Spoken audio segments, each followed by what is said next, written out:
Practice Test 2. You will hear a number of different recordings, and you'll have to answer questions on what you will hear. There will be time for you to read the instructions and questions, and you will have a chance to check your work. All the recordings will be played once only. The test is in 4 sections. Write all of your answers on the test pages. At the end of the test, you will be given 10 minutes to transfer your answers to an answer sheet. Now turn to Section 1 on page 45.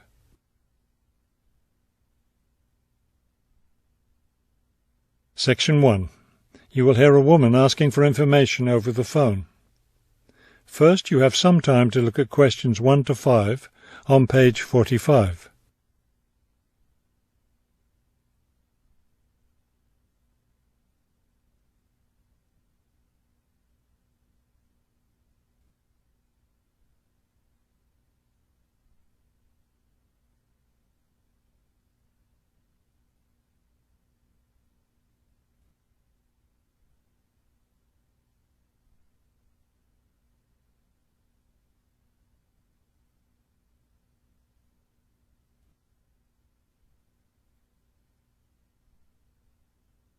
You will see that there is an example that has been done for you. On this occasion only, the conversation relating to this will be played first. Good afternoon, Plainfield Community Centre. Yes, hi. I'm new in town, and I was curious about the services the community centre has to offer. The man answers the phone. Plainfield Community Centre. So the words Community Centre have been written at the top of the form. Now we shall begin. You should answer the questions as you listen, because you will not hear the recording a second time. Listen carefully and answer questions 1 to 5. Good afternoon, Plainfield Community Centre. Yes, hi. I'm new in town, and I was curious about the services the community centre has to offer. We offer a variety of recreational activities. What were you interested in particular? Well, everything, I guess. Okay, let's start with kids. I have a teenage son. What activities do you have for teens? Right now, during the school year, we have tutoring sessions for children and teens in all subjects. That would be good. He needs help with algebra. We can certainly help with that. Just have him come by any Wednesday or Saturday afternoon. That's when the tutoring sessions are scheduled. Fantastic! What about sports? Do you have sports activities for teens? We have tennis lessons on Sunday mornings for teens and Sunday afternoon for adults. I don't think my son would like that, but my husband might. For myself, I'd be more interested in yoga. Do you offer yoga classes? We do. Our yoga classes take place on Tuesday and Thursday evenings. We divide it up into several groups. So there's one class for younger children, one for teens, and one for adults. Really? I doubt my husband and son would be interested, but I'd like to sign up for yoga. I also like reading. Do you have any book clubs? We have one just about to start. The first meeting will be next Friday morning. It will focus on early 20th century novels. Too bad it's Friday morning. I think my son would enjoy it, but of course he's in school at that time. Well, actually, that book club is for adults only. We may start one up for teens next summer, but we have nothing for that age group right now. Oh well, I suppose he has enough to keep him busy for now. Now, what about fees? Do these classes and activities cost anything? Before you hear the rest of the conversation, you have some time to look at questions 6 to 10 on page 45.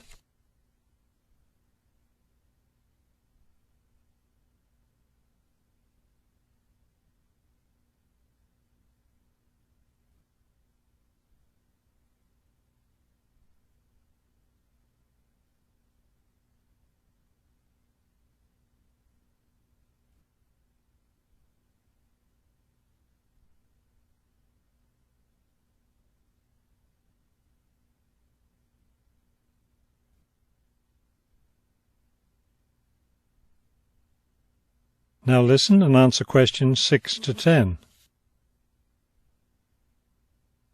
There's a small charge for non-members for each class. However, they're all free to members. Would you be interested in becoming a member? How much does the membership cost? Not much at all. The yearly fee is $75 for individuals and $225 for families. What do I get with the membership? You get free access to all classes and activities, and you can use our facilities like the tennis court, the exercise room, and the meeting room. It's not a bad deal, really. Could you tell me exactly where the centre is located? It's at 107 Elliott Street. Is that Elliott with 2 L's or 1 L? 1 L. Eliot.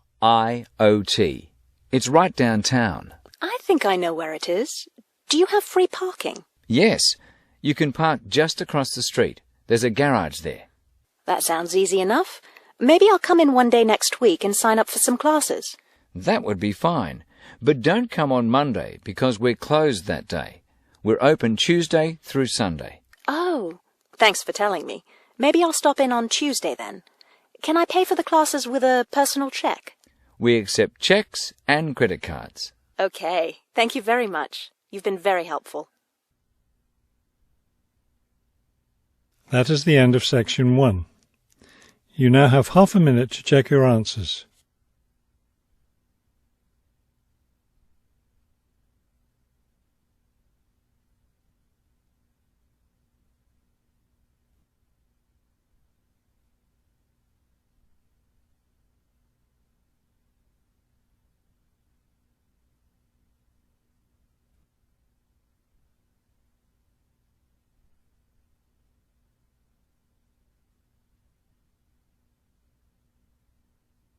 Now turn to section 2 on page 45.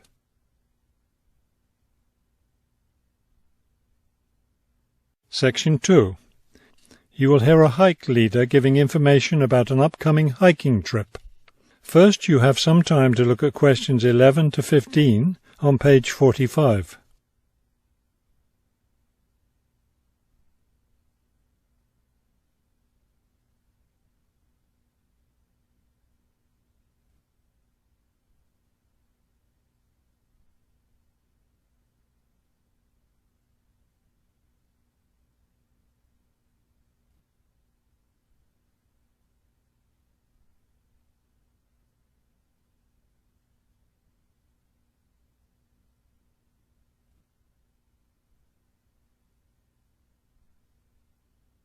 As you listen to the first part of the talk, answer questions 11 to 15.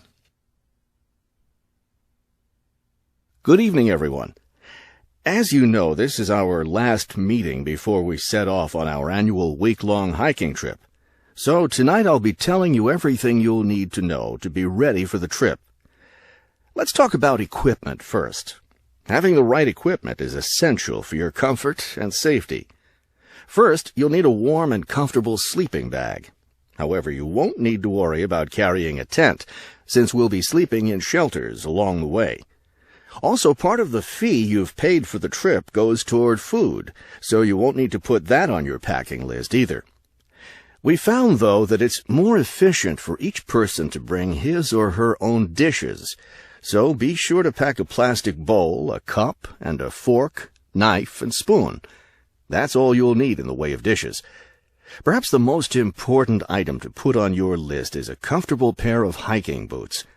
Nothing ruins a hike more than getting blisters and sores from ill-fitting boots. So make sure your boots fit you right. Shoes and sneakers aren't adequate for the type of hiking we'll be doing. Of course, a backpack is necessary for carrying your equipment. Make sure you have one that's lightweight and comfortable to carry. Walking poles have become popular among hikers recently, but we don't recommend them. They can get in the way when too many hikers are using them at once, and some serious injuries have been caused. So it's best to leave those at home. Let's see. What else? Oh, yes. Some people have asked me about trail maps. They're available, but you really don't need them, as your hike leaders have scouted out the trail and will be guiding you along the way. And don't forget to bring a warm jacket. You may think you won't need one in this warm summer weather, but remember that evenings in the mountains can get quite cold. Is there anything else I need to tell you? Oh, yes, your guides will each be carrying a first aid kit, so that's one less thing for you to pack yourself. Remember, you'll be carrying your backpack all day, so keep your load light and don't overpack. Before you hear the rest of the talk, you have some time to look at questions 16 to 20 on page 46.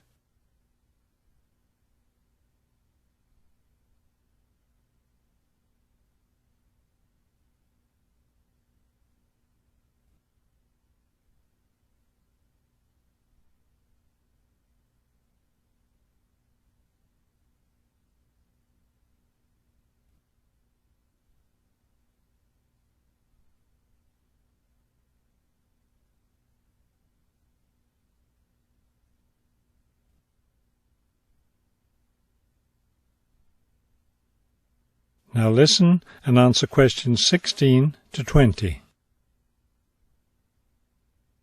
I know you're all experienced hikers, but it's always worth repeating the rules of the trail since they're so important. These rules are in place for the safety of everyone on the trip. As you know, there'll be a hike leader walking at the head of the line who will show the group the way. At the end of the line will be the rear leader, or sweep. It's important to always stay ahead of this person while we're on the trail. There are several different trails on the mountain where we'll be hiking, and they cross each other at some points. When you come to any intersection of trails, stop and wait for the rest of the group to catch up. This way we can be sure that no one goes off on the wrong trail. Let me emphasize here how important it is to stay on the trail. We'll be climbing through some steep and rocky areas. Don't be tempted to go off on your own and try to climb some rocks. That can be quite dangerous. Also, it's not likely, but it is possible that we'll encounter some large wild animals along the way. The last thing you want to do is try to feed any of them. That will just encourage them to follow us, which could lead to some dangerous situations. One last thing before we set off hiking each morning. Be sure to fill up your water bottle. This is perhaps the most important safety rule. Dehydration can be a serious problem when you're out in the wilderness, so you must always be sure to carry an adequate supply of water with you. I think that covers just about everything. Are there any questions? That is the end of section 2. You now have half a minute to check your answers.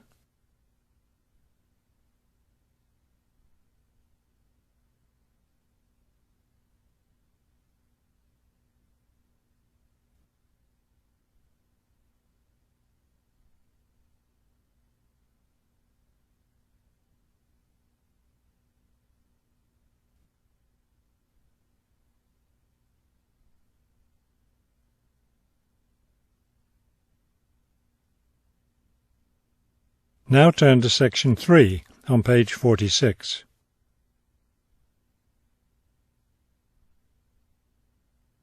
Section 3.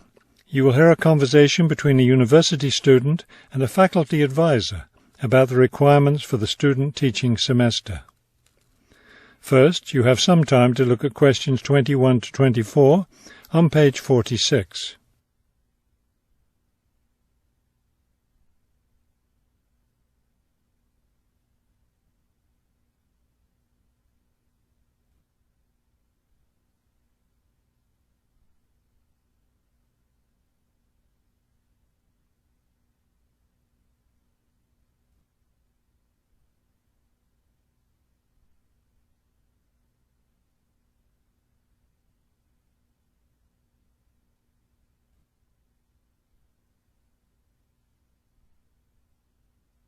As you listen to the first part of the conversation, answer questions 21 to 24. I'd like to go over with you today some of the requirements for your student teaching, which you'll be undertaking next semester. I'm really looking forward to working in a real classroom and teaching children, but I'm nervous about it too. One of my roles is to provide you with whatever support you may require. One thing that helps me do that is to know what you're doing in the classroom, so I require all my students to keep a journal about their teaching experience. That sounds like a lot of work. Will I have to write in it every day? Yes, if you can.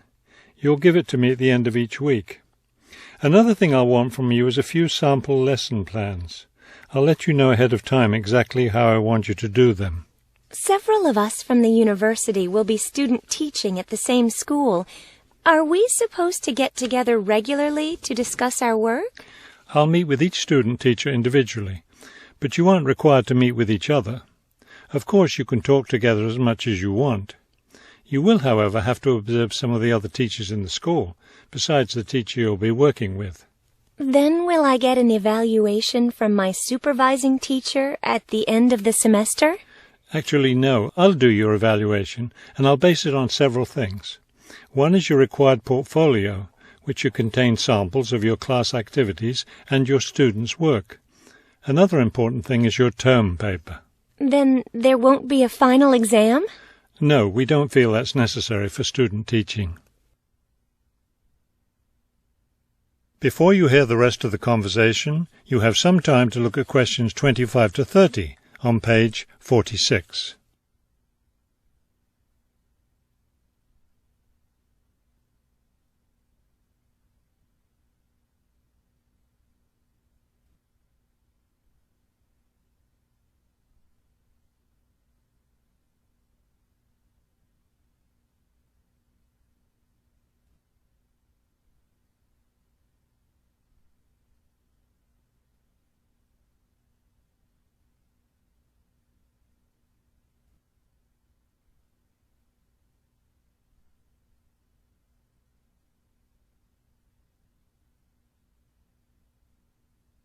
Now listen and answer questions 25 to 30. I know I have to get an agreement form signed. Since you're my advisor, are you the one to do that? No, that form is for your supervising teacher to sign, to document that he or she agrees to have you in the classroom as a student teacher. Oh, I see. I'm concerned about the term paper I'll have to do and the evaluation process. I'm not sure I understand what I'm supposed to do. Regarding the term paper, the first thing is to choose a topic. It should be related to your teaching work. You should let me know your term paper topic by the end of the first week of the semester. Will you be observing me regularly in the classroom?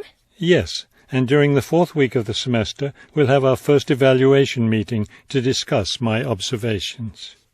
One thing I'm really looking forward to is the student-teacher conference that the university puts on every year.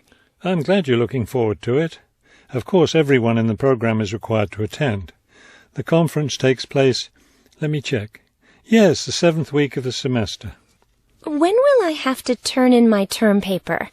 The term paper is due by the end of the 14th week of the semester. Then during the 15th and final week, we'll get together one last time for a semester review. Wow, it looks like I have a busy semester ahead of me. That is the end of section 3. You now have half a minute to check your answers.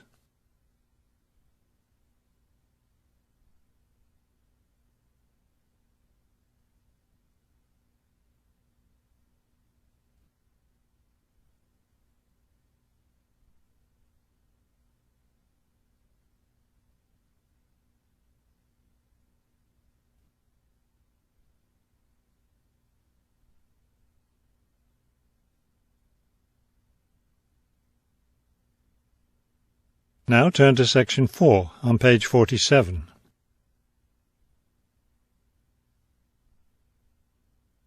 Section 4.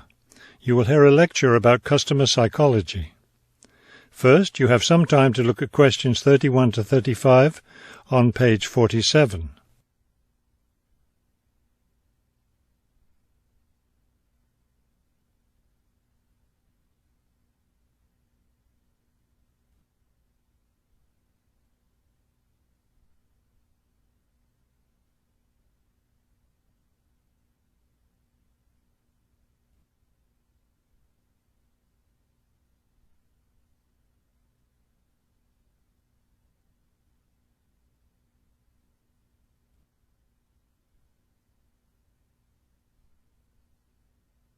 Now listen carefully and answer questions 31 to 35.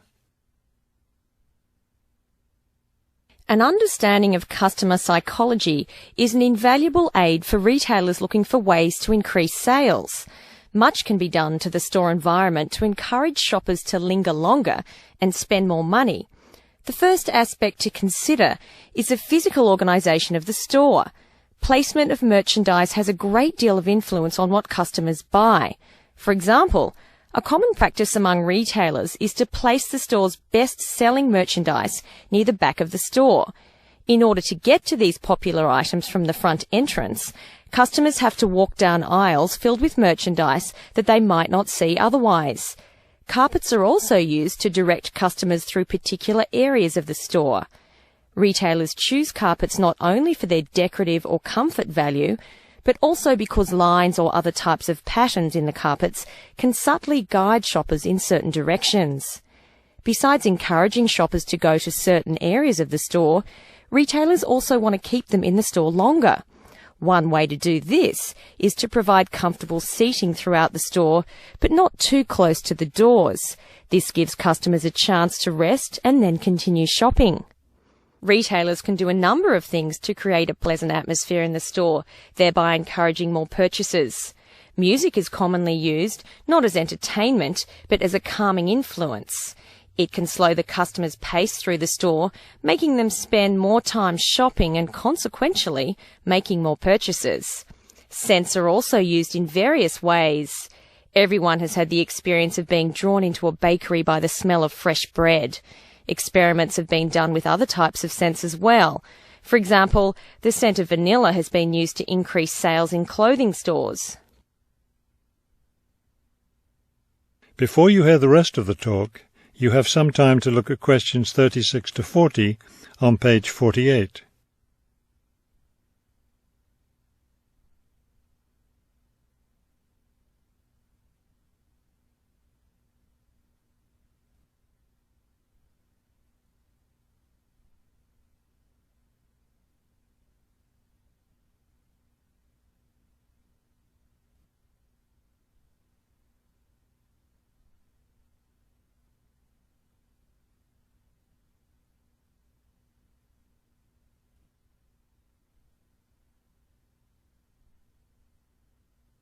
Now listen carefully and answer questions 36 to 40.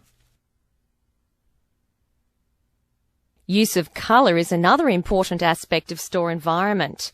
Certain colours can affect behaviour as well as mood. Light purple, for example, has been found to have an interesting effect on customer behaviour. People shopping in an environment where light purple is the predominating colour seem to spend money more than shoppers in other environments. Orange is a colour that's often used in fast food restaurants. It encourages customers to leave faster, making room for the next group of diners. Blue, on the other hand, is a calming colour. It gives customers a sense of security, so it's a good colour for any business to use. In addition to using colour to create mood and affect customer behaviour, colour can also be used to attract certain kinds of customers to a business. Stores that cater to a younger clientele should use bold, bright colours, which tend to be attractive to younger people. Stores that are interested in attracting an older clientele will have more success with soft, subtle colours, as older people find these colours more appealing.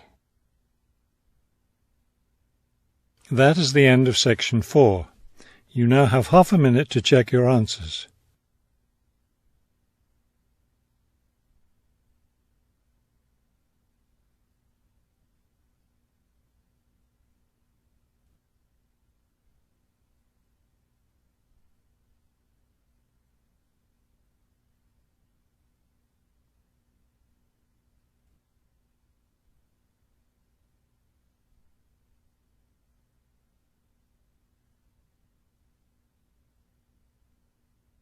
You will now have 10 minutes to transfer your answers to the listening answer sheet.